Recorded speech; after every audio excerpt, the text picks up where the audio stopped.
Halo teman-teman, kembali lagi bersama kita lagi ya.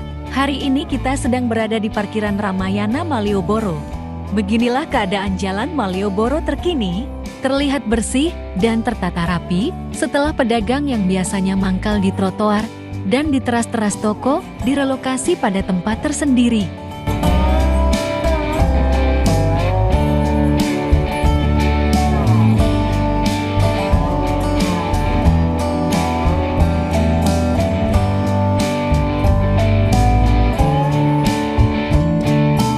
Pasar Beringharjo telah digunakan sebagai tempat jual beli sejak tahun 1758.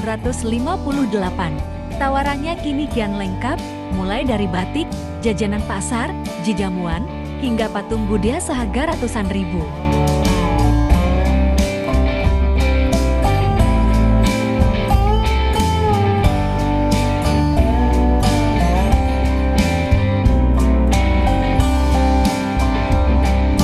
Oke, kita sekarang mau masuk Museum Bentang Vredenburg yang tepatnya di depan Gedung Istana Negara.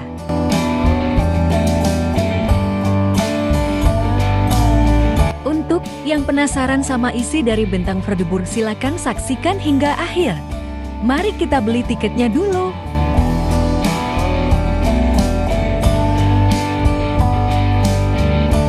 Untuk tiketnya sangat murah ya teman-teman, bisa dilihat di layar kaca tarifnya.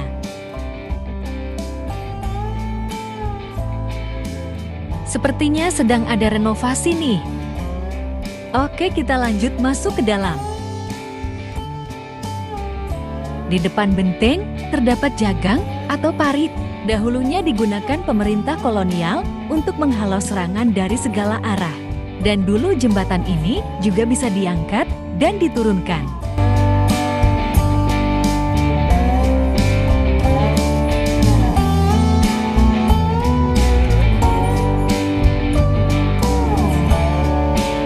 Jangan takut tersesat, karena dimanapun ada petunjuk arahnya.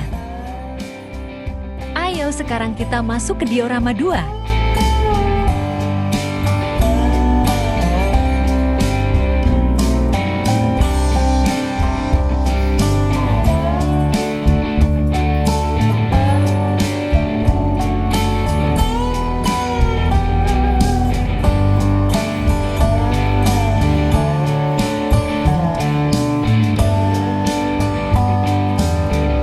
Ternyata isinya tentang gambaran sejarah yang terjadi di Bentang Vredenburg yang digambarkan dengan patung-patung kecil yang sangat realistik.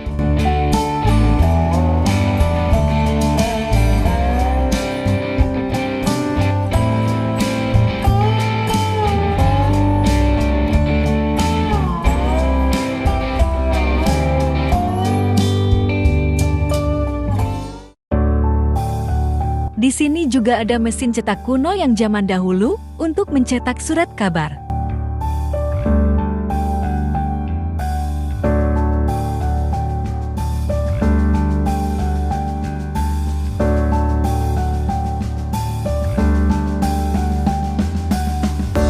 Jenis-jenis mata uang zaman kolonial Belanda dan zaman Jepang juga ada di sini loh.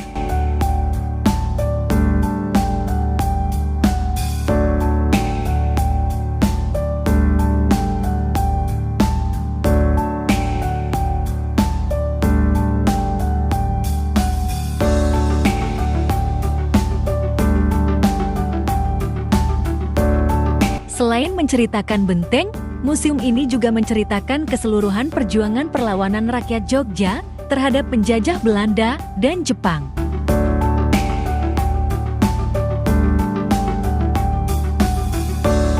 Berikut sejarah singkat Bentang Vredenburg. Pada tahun 1760, mulai dibangun sebuah bangunan yang digunakan sebagai benteng company. Bangunan benteng ini masih sangat sederhana, dan pada tahun 1767 oleh Gubernur Pantai Utara Jawa di Semarang meminta kepada Sultan agar benteng tersebut dibangun lebih kuat untuk menjamin keamanan orang-orang Belanda. Berkat izin Sri Sultan Hamengkubuwono I, pembangunan benteng selesai pada tahun 1787 dan di bawah pimpinan Gubernur Johannes Joubert diresmikan menjadi Benteng Company dengan nama Rustenburg yang artinya tempat istirahat. Benteng Rustenburg mengalami perkembangan yang cukup pesat dan pada tahun 1867 di Yogyakarta mengalami gempa bumi sehingga benteng memerlukan perbaikan. Setelah pemugaran selesai oleh Daendels, nama Benteng Rustenburg diubah menjadi Benteng Vredeburg yang artinya perdamaian.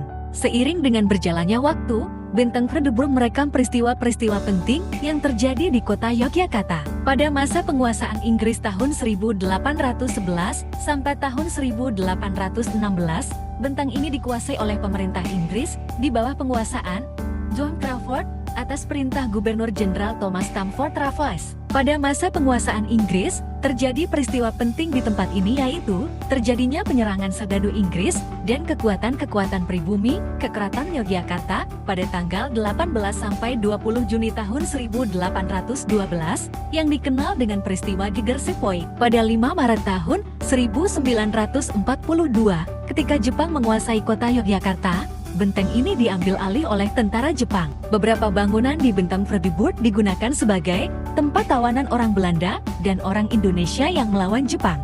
Benteng Vredeburg digunakan pula sebagai markas kompeti dan juga sebagai gudang senjata serta amunisi tentara Jepang. Pasca proklamasi kemerdekaan Indonesia tahun 1945, Benteng Vredeburg diambil alih oleh instansi militer Republik Indonesia. Namun, ketika terjadi peristiwa agresi militer Belanda II pada 19 Desember tahun 1948, benteng ini dikuasai oleh pasukan Belanda pada tahun 1948 sampai tahun 1949.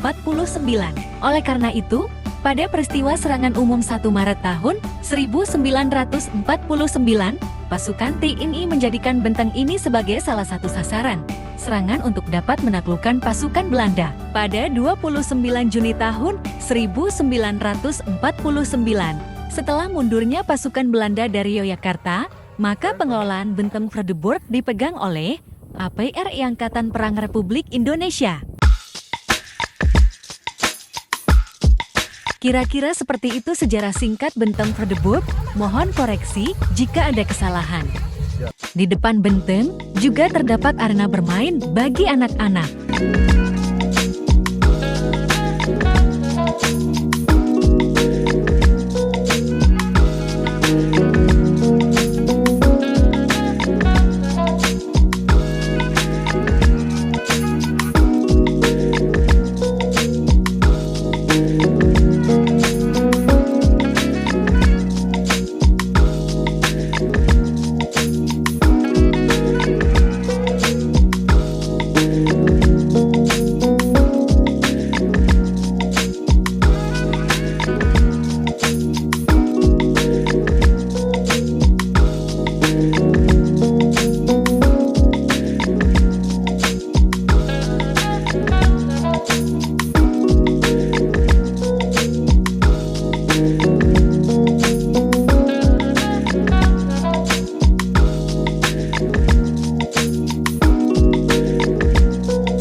Oke, kita sekarang menuju ke pabrik bakpia Pathok 25 dengan naik becak motor. Untuk tarifnya cukup murah, yaitu cuma Rp10.000 saja.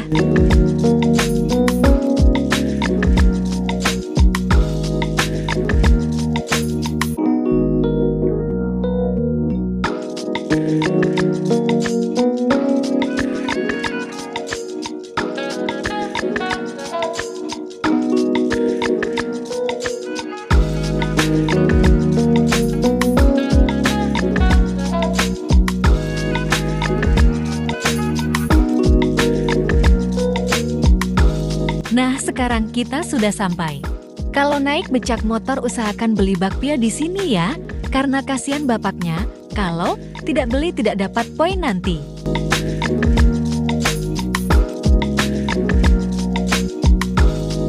Nah, ini kita sudah perjalanan pulang ya teman. Melewati tempat ikonik Jogja, yaitu Tugu Jogja. Sampai jumpa di perjalanan kita selanjutnya.